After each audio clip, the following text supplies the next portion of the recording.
Listening conversation is the best way to improve English. I assure you that after watching the full conversation you will learn a lot, so make sure to watch the video till the end. Let's begin. Hey Nick, how are you doing? I'm doing great, and what about you? I've been feeling a bit frustrated lately. I've been applying for jobs. Happy to hear. So, how is it going? Not well. I think my English speaking skills might be holding me back. Oh, I'm sorry to hear that, Anna. I know job hunting can be tough. What seems to be the issue with your English? Well, during interviews, I get nervous and stumble over my words. I feel like I'm not able to express myself as confidently as I would like to, and it's affecting my chances of landing a job. I understand. It's totally normal to feel nervous during interviews. Have you tried practicing your responses beforehand, maybe with a friend or even by recording yourself? I have tried practicing, but it still feels different in a real interview setting. I get self-conscious and my mind goes blank. I get that. It might be helpful to focus on specific aspects of your English that you want to improve.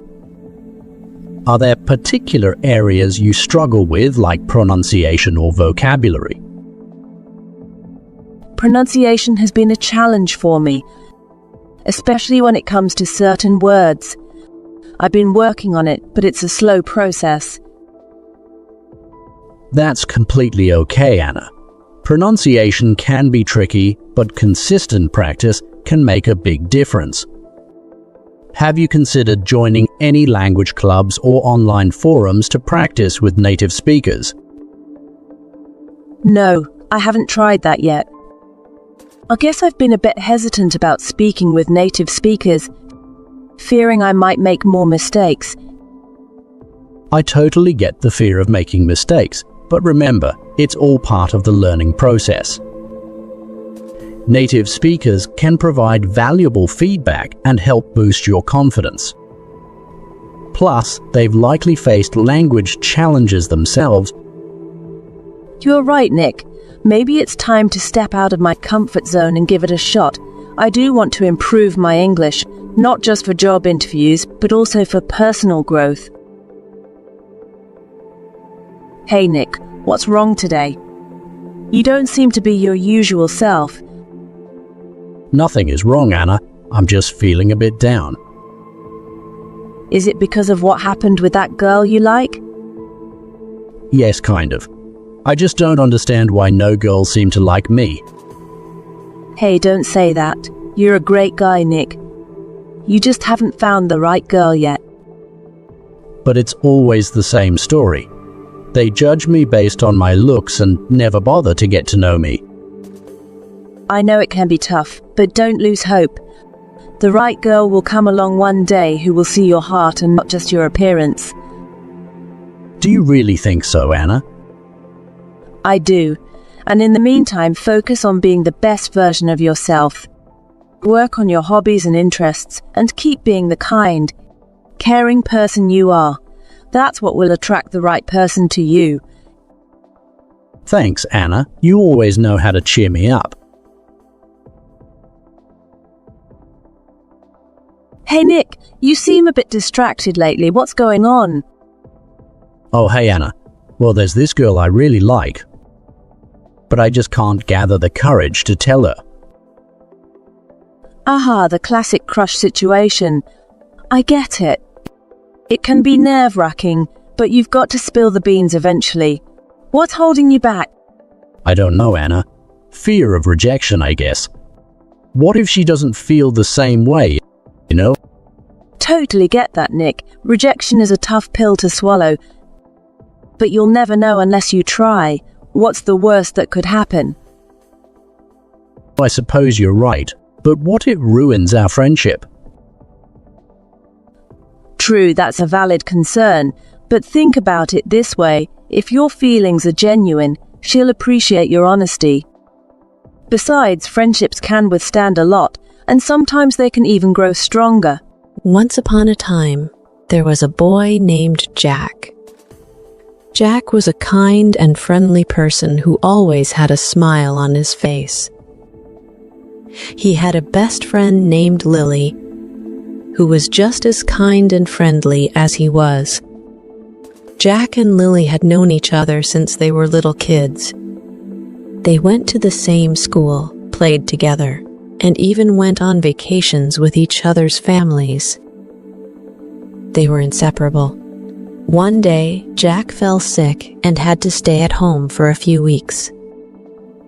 Lily, being the caring friend she was, made sure to visit him every day.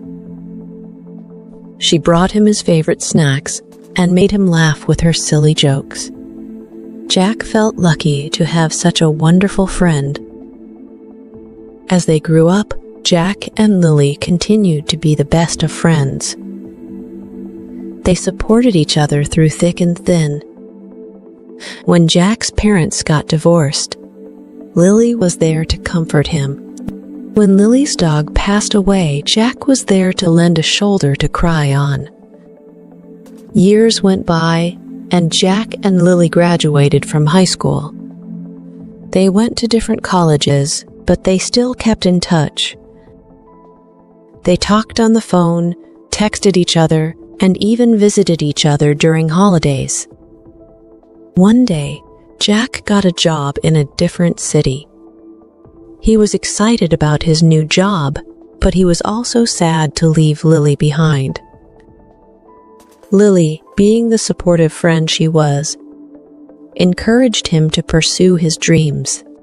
She told him that she would always be there for him, no matter what. Years went by, and Jack became successful in his career. He got married and had 2 kids, but he never forgot about his best friend Lily. He made sure to call her every week and visit her whenever he could. One day, Jack was feeling nostalgic. He decided to visit his hometown and meet up with Lily. When he saw her, he realized that she hadn't changed a bit. She was still the same kind and friendly person he had known since childhood. As they caught up with each other's lives, Jack realized that Lily was not just his best friend, but also his soulmate. He knew that he had to tell her how he felt. He took a deep breath and said, "Lily, I have something to tell you. I love you." Lily was surprised but happy.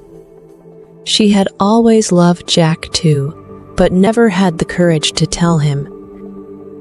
They hugged each other tightly, knowing that they were meant to be together forever. From that day on, Jack and Lily became more than just best friends. They became partners in life, supporting each other through every up and down. And so, the story of Jack and Lily teaches us that true friendship can sometimes lead to true.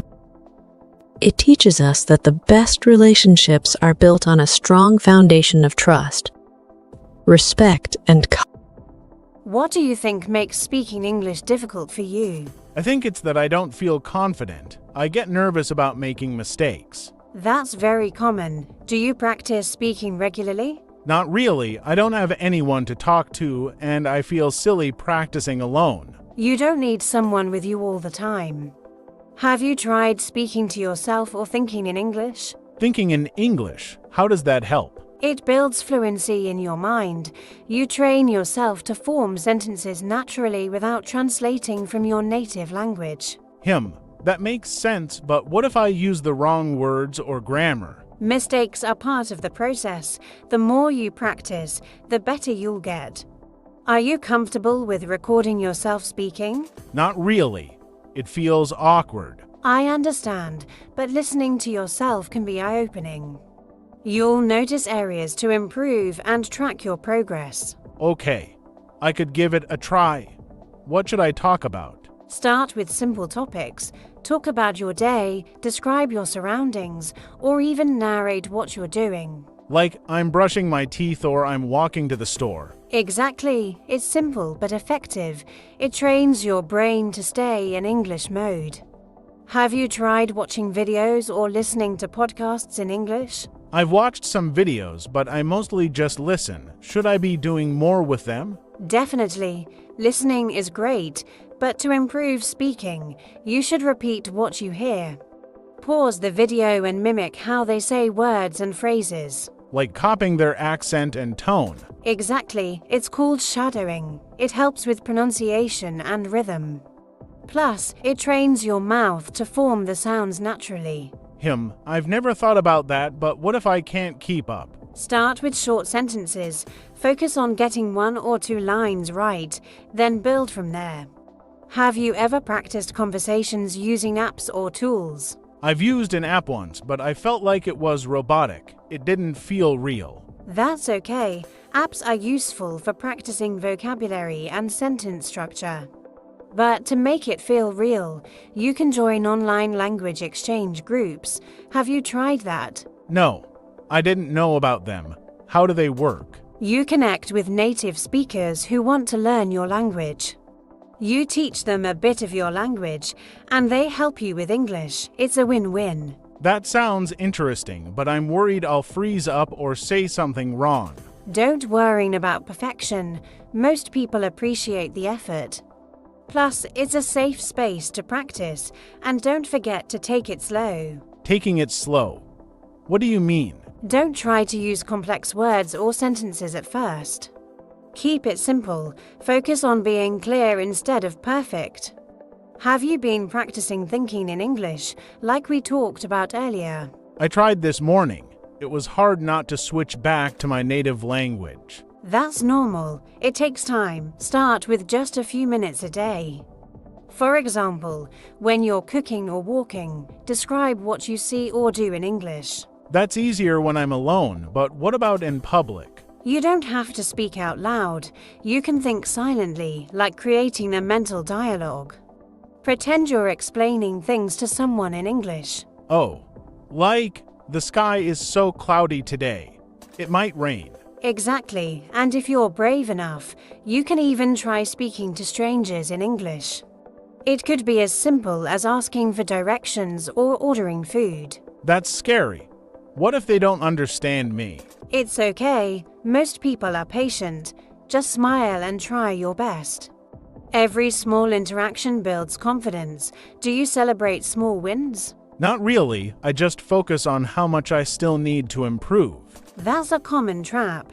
Celebrate small victories, like learning a new word or finishing a sentence without hesitation.